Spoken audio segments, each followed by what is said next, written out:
Welcome to this edition of Thought to Action, presented by the Herb London Center for Policy Research. I'm Chris Cordani, your host for today. If you enjoy our content, don't forget to hit that like button. Also, comment, share, and subscribe. To enjoy sneak previews of our videos, exclusive content, and more special programming in the works, join our Patreon page, patreon.com/thought-to-action. As a subscriber, you'll also have access to our Ask Us Anything sessions, and you get a look back at our live streams. Yes, we're doing live streams. Check them out on our YouTube channel. Subscribe to that, like I just said. Also, follow us on Facebook, Twitter, LinkedIn, Getter, and our website, londoncenter.org. Take a look at our Thought to Action Teespring store. We offer lots of cool merchandise, new t-shirt designs coming soon. I think you'll like what we have in store for you. Our panel today is going to be discussing what everybody else has been discussing in the last day or so. The leak, not from the leak's point of view, or the leakers, or the people who are against the leak's point of view. We're going to talk about the possible overturning of Roe versus Wade, but we're not going to talk about it strictly from the abortion yes or abortion no point of view. There are serious constitutional matters that were involved with the decision back in the early 70s.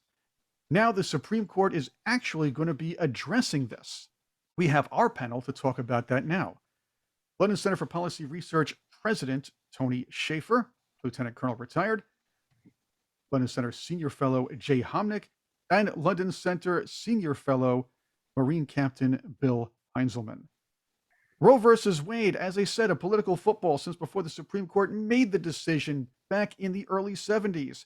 A leaked draft of a possible majority opinion now presented the possibility of a ruling in Dobbs versus Jackson Women's Health Organization, negating, effectively overturning the Roe versus Wade decision due to constitutional considerations. That has caused quite the political row. The way I'm going to wrap this is not going to necessarily be popular, but I'm not going to get into the whole emotional debate about where does life begin. The idea here is that the Constitution is very clear on what it's supposed to authorize the federal government to do versus what is left to the state as it is to their dominion for their resolution. So I'm going to contrast this because it has to do with life and death. The Second Amendment. The Second Amendment is actually an amendment of the Constitution. It is something that is clearly articulated for the federal government to ensure. That is a right. We have the right of self-defense. That's it. Clear. It says it right there, even though it's been debated. It is now settled law, to use one of the left's favorite terms. It's a right. It's clear. The Roe versus Wade decision has none of those underpinnings whatsoever. This Fourth Amendment, the 14th Amendment idea of giving that the onus for the establishment of the quote unquote right is not there. It was never there. And I would argue that the Roe versus Wade decision, by the way, 7 Republicans, justices actually voted to support it, believe it or not. And I would argue that the decision was based much more on, it's much more a reflection of the time. That is to say that this was a time when women's rights were being put forth, the Equal Rights Amendment, all these things are coming up. So I'm not here to badmouth their decision, other than to say that they made that decision at a time when they were acting to support popular culture, not the law. That's it. It just, the underpinnings were never there. And as much as I think that people have made the case that it's settled, it's not settled, obviously. That removing this is dehumanizing women. No, it's not really. It's not dehumanizing anybody except babies, perhaps, who are unborn, which is another topic we could get into another day. So my perspective on this, it's very clear. Roe versus Wade was wrongly decided. I agree with Alito in the draft, and that it's time to do what should have been done in the beginning. This needs to be returned to the states as it gets down to allowing for the people to have decisions. And this is one of those grand ironies where every time I see the left go off on this, oh, this is anti-democratic. Really? Returning something to a lower level where people are going to have to vote and debate, that's anti-democratic. So one of the other secondary benefits of this whole thing is to, again, reveal the progressive left for the Stalinists that they really are. They don't want debate. They want to be able to use the federal government and the federal bureaucracy to inflict its policy on the American people. And that's what they did here. So that's why they're so upset. They don't want democracy. They don't want the democratization of the issue. They want it forced down the throats of all Americans, no matter what their opinion is. So I think if the Supreme Court goes through with this, as I believe they should, with the current number, with Justice Roberts still on the fence, I'd like to believe he'll do the right thing and support the constitutional concepts. I think it's long overdue that this be decided in favor of returning it to the people for their decision. So there you go. Well, I would make a point that is sort of moving sideways off that. That the truth is that there's virtually no states that are at the 50-50 mark of liberals and conservatives. As a result of the last 30, 40 years, and it's sort of an evolutionary process rather than a revolutionary process. The fact is the liberals are in certain states and the conservatives are in certain states. There's very few toss-up states. And so the result, I mean, you have liberals in Austin, Texas, but they're a small part. You have liberals in Miami, Florida. But for the most part, there's liberal states and conservative states. That's what ended up happening. And so, therefore, Roe versus Wade means absolutely nothing to any liberal in terms of their own liberal state. No liberal will lose any power or right in their own states where they live. Virtually none. Like I said, Austin, Texas. So the point is that this is about the liberals' ability to impose their power on the conservatives. That's really, at the end of the day, what it's about. And just the fact that the conservatives say, listen, do what you want in your states, but let us do what we want in our states. That's really where the battle is. It's very little to do with abortion. I would add to Tony's comment about this being anti-democratic, that what is actually anti-democratic is when judges or justices create law, right? That's not their job. Their job is to interpret law, right? So this being overturned, Roe being overturned, is returning it to the people's, to the citizenry to make a choice, for them to debate and to vote, right? And that's exactly what Alito's opinion says, and I'll quote it.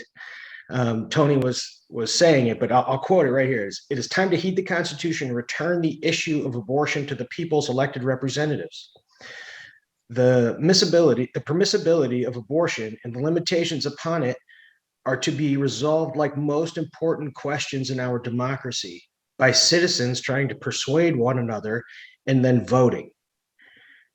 Right? That's how democracy works. Right? And to Jay's point, it's absolutely, this is an attempt to impose the will of one side onto another. And this debate isn't binary, right? It isn't, zeros and ones or a yes or a no or for and against. It is, there's kind of three camps across the citizenry. There are those who believe that abortion should be against the law. It's immoral and it should not exist and it should be illegal. There are those that are the opposite, that it should be a woman's choice no matter what, all the way up to, we were just discussing, maybe 7 days after birth, right? After the baby is out and breathing, right? That it should still be a woman's choice. That's insane. Right. Then there is a third camp of somewhere in the middle.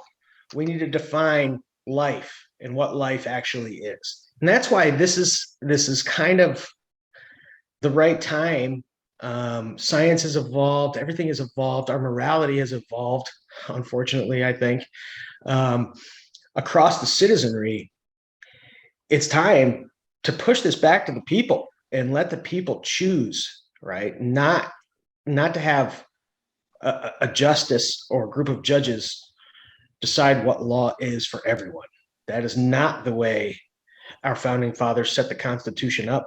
That is not a balance of power between, the executive, the legislative, and the judicial branch. That is overreach from one of those bodies imposing law onto everyone. And it's not how things are supposed to work. Well, and to add to your point, Bill, I think that's the key here is that, as I mentioned, the left has learned how to use the federal bureaucracy and control of its processes and individuals to use that as an extension of their political will. And one day we should probably debate the issue, because I know that we talked a little bit about the Elon Musk takeover of Twitter. One of the other issues I think we're going to have to cover eventually is the fact that the left, again, they're saying, oh, returning of free speech to Twitter, that's anti-democratic. What's really anti-democratic is the left's willingness to use violence as a component of free speech. But I digress. I would argue the violence here is done at the individual level, where I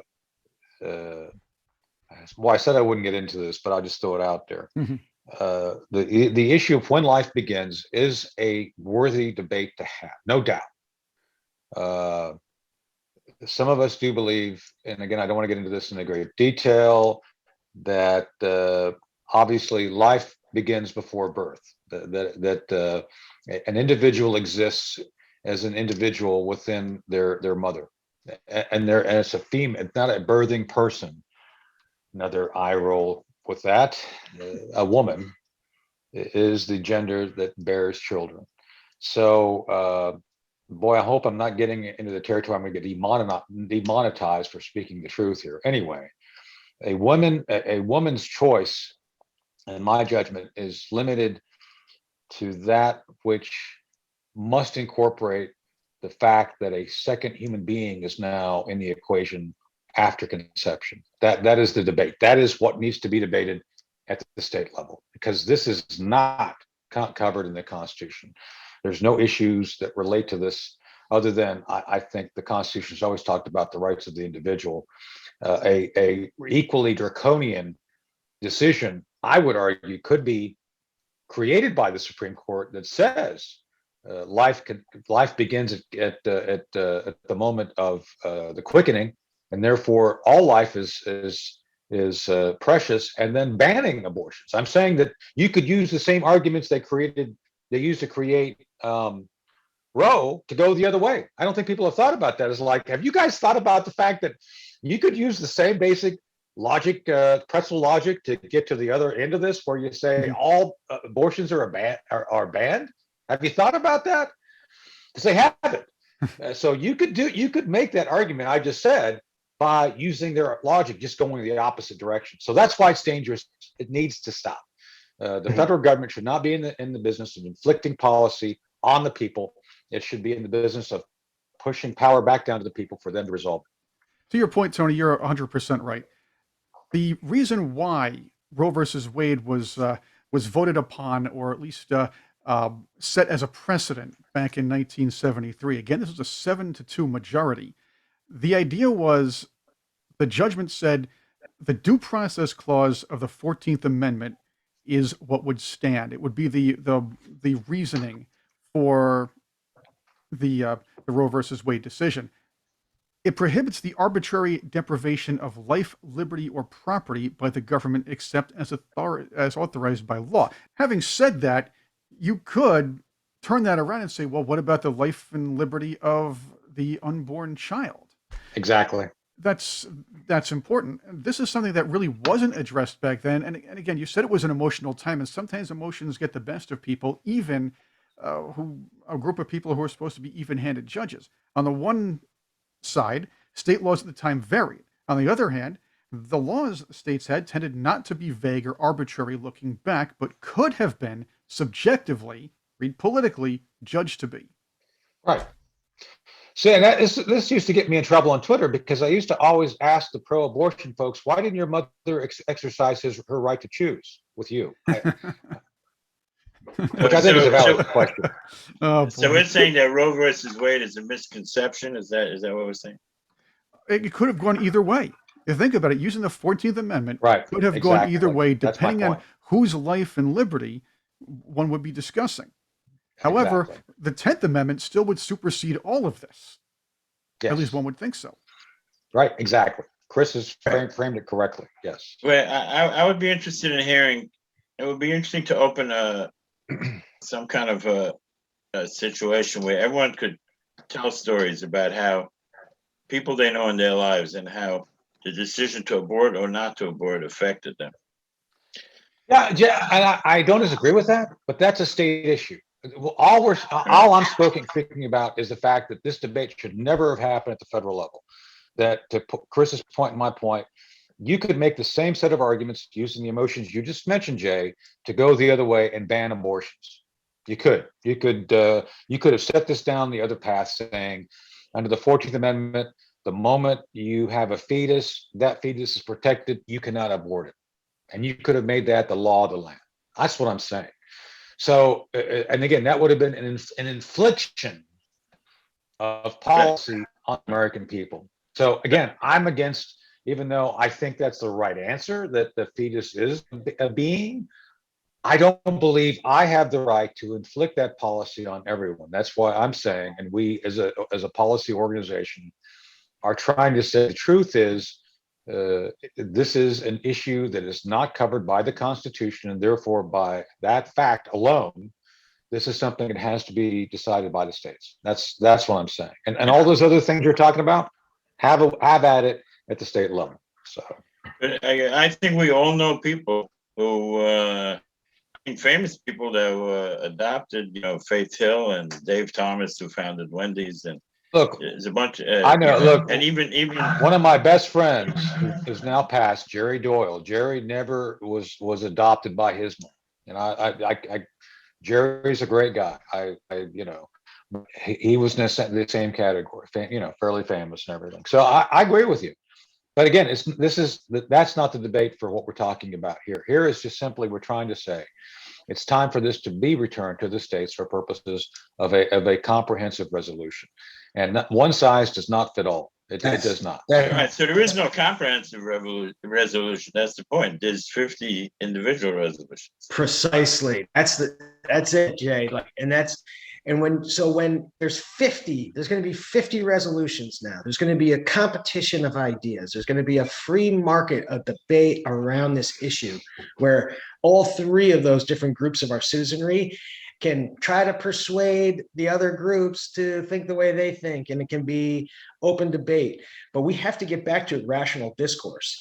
And a critical part of getting back to rational discourse is to tune out all the pundits, tune out all the politicians that are going to get on media outlets and they're going to say, the right wants to outlaw abortion across the country. And if we overturn this, abortion will be outlawed across the land. And that's just not at all the case, right? So what I would encourage everyone listening today to think of, when you start hearing those people in those media outlets talking like that, remember, those are the ones who probably said, Hunter Biden's laptop was misinformation. There was, Russia, like all of this crap. Right. Like all of this nonsense, right? It comes from the same places over and over and over again. So when you're hearing nonsense, like overturning Roe v. Wade is going to make all these little girls across the land start doing bathroom abortions, that is absolute nonsense. It's nonsense. Plus, and you should I don't know if you consume heard that information as nonsense. Yeah, Amazon's going to be paying employees up to $4,000 to cross straight lines to go get abortions. So I think the abortion issue is not going to be resolved. With that said, part of the issue I have, why this has to be resolved and pushed to the states is because it's become an industry. I'll put it out there, and I hope it doesn't get us demonetized. Is that you're talking about baby parts being sold as a method of income for Planned Parenthood? I don't know how that's acceptable in anybody's world, but that has become part of what drives this whole thing. So under all the hype, all the Elizabeth Warren screeching is economics. And this is one of the things that they said it would be, what was the term, Chris? Rare, safe, and something. They sold it on this thing. Oh, it's safe, not going to be rare. This has become Safe an something industry. and rare. Yeah. And I think that's why you see safe, something and rare. But anyway, it's not. It's become something of an industry.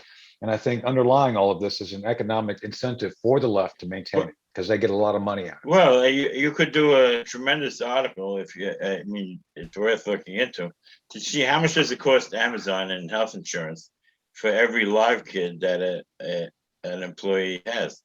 Oh, it'll cost more. If they end up covering the insurance, let's say, it costs them $15,000 a kid, and they're giving you 4 to do it, so then you can turn it around on Amazon and make them look really rapacious that this is Amazon trying to save money by eliminating children.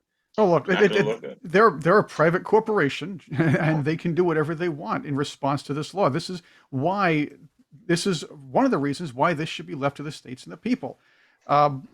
Again, we talked about the arguments in the 14th Amendment, but Justice Wright, in his dissent, said the people should decide on their own. States should have the rights to set their own laws not covered by the federal government, just like in the 10th Amendment. The other thing is, though, and I want to get to this as well, there are ways to get around that, and it's been done. The government does try to oppose its will out of Washington sometimes, one way or another. Remember the drinking age in the Bill Clinton era? President Clinton wanted all the states to comply and have a 21-year-old drinking age. You remember this? And the idea was, all right, if the states aren't going to make, if we can't have a federal drinking age, he tried to pull that. We couldn't have one. If Amendment 10 says that, fine. Well, then any state with a drinking age that I say isn't right will not get a certain amount of federal aid. I forgot exactly what he was trying to hold back, but it was federal aid. Right. And the government did impose its will, went around the Constitution, went around the 10th Amendment. It was that's something we also have dollars, to watch out for. Chris. Yeah, that's what highway it was. Dollars. That's it. See? Yeah, he was threatening to hold back. Yeah, because I remember this. So just so everybody's clear on this, I was against it then. I'm against it now. If you're able to sign up and serve in the military at 18, that should be the age of majority. And the idea that you can't have a pistol till 21 or have a drink till 21 is insane. I mean, look, I admit I was drinking as young as 14, serving the Marine Guard in Lisbon in high school, but that's different. That was Europe back in those days. So, I'm not saying you should drop it to 14 like it was for us in Lisbon, but I'm saying that 18, I mean, I had a great time. It was fun. I'm not lying. It was. I've been to a lot of bar mitzvahs where it was flowing. Oh yeah, look, but I think that, again, the argument is moot by the fact there's nothing in the Constitution that gives the federal government authority to say you can do this. Yeah, you see those 13-year-old kids clustering around the bar. Oh man! I do want to reiterate this. All the classmates of the bar mitzvah boy. Gentlemen, I want to reiterate this. I want to get to the leak because as we're taping this, the name of the mole has not been released. Now, there has been suspected names released. Still, this revelation, and this is important, it's a draft of a potential majority opinion pending the arguments for and against Roe versus Wade's constitutionality within this particular hearing. It's the leak has sent loud fringe elements into an emotional uproar fueled by media panic and divisive knee-jerk responses by Democrat politicians like Biden, Kamala Harris, Chuck Schumer, Elizabeth Warren, and down the line.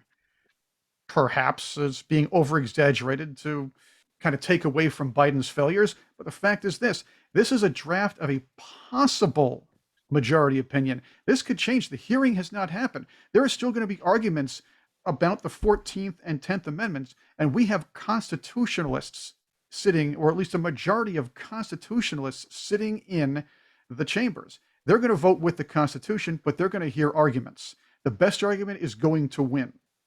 This is not to say that the overturning is definite, but the panic over this is clearly, and in my opinion, I want to hear what you guys think about this, a way to covertly but loudly intimidate the sitting Supreme Court justices into bending toward their will. Well, that's the bottom line, Chris, is that the leak was meant to create, what's the term that they were talking about with 6 January? Insurrection. Yeah, insurrection. This was meant to cause insurrection. I hold out hope that, our executive branch and the Senate, they're good enough at picking justices with enough intestinal fortitude and courage to not be intimidated, and that we can protect them and make them comfortable enough to hold true to their oath and not fall prey to intimidations of mobs. With that said, this leak is absolutely about preserving power, right? There's no other thing that it is, aside from something that can be leaked so that the media can sensationalize it and spin everybody into a frenzy, because this is an emotional debate that has plagued America for far too long. And that's one of the reasons why it should be put back to the people, so that we can debate it at the state level. And this doesn't have to come out at the federal level anymore. And it doesn't have to be a thing that divides our nation anymore. It can be handled at the state level. And by the way, for conservative leaks, the liberal press are all over the guy. They want to throw him, hang him. And for liberal leaks, that's a holy person, a whistleblower. Absolutely. It's time that the people recognize and see through what the left is doing. This is another tactic of the left to ignore facts and project emotions in place of policy. And it becomes more and more apparent that as the Biden administration is failing across the board, this is a rallying cry they're attempting to make now to try to get things back. But I just don't think there's any coming back from the bad Biden economy. The damage that's been done is going to continue. And I just believe that what needs to be done here is clean this up. This is not, as the left is saying, the Republicans banning abortion. It's not remotely. It's simply returning it legally to the level of logical resolution, which is the states. That's where it needs to go. And that's what needs to be said. It's like nobody's banning abortion here.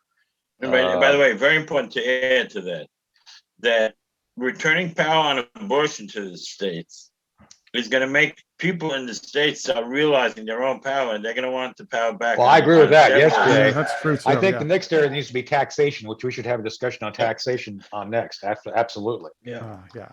That's a really good point, Jay. Thank you for being with us for this edition of Thought to Action, presented by the Herb London Center for Policy Research. Please remember to hit that like button. Feel free to comment on our discussion. We appreciate your thoughts. And if you haven't already, please subscribe to our Thought to Action channel and pound that big red bell for updates on future shows. Find out more about the London Center on our website, londoncenter.org. If you would like to help us continue to create discussions and programming like this, please join us on Patreon, patreon.com/thought-to-action. You can enjoy sneak previews, special exclusive content, and our Ask Us Anything sessions where you can ask us anything. Oh, see, that's why we call it that. I never thought of it that way. Also, we can help us greatly by sharing this video with your friends, colleagues, and social networks. Pick up some of our cool merch from the Thought to Action Teespring store.